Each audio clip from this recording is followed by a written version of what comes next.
5 ways to save money.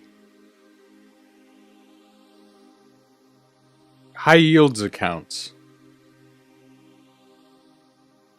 Bank accounts that pay you money or interest.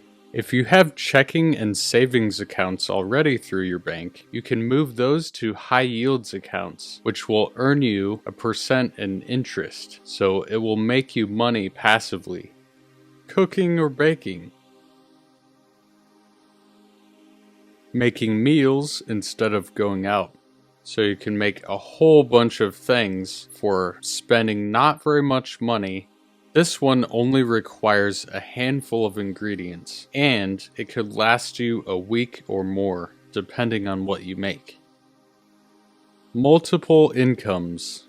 Having multiple jobs or ways of earning money through freelance or another side hustle. Retirement accounts. 2 popular ones are the Roth IRA and a 401k. I actually have both of these accounts. Stocks. Buying a share or piece of a company. I hope I didn't bore you guys too much. Thanks for watching, and hopefully we will talk more about some of this stuff in the future. See you next time.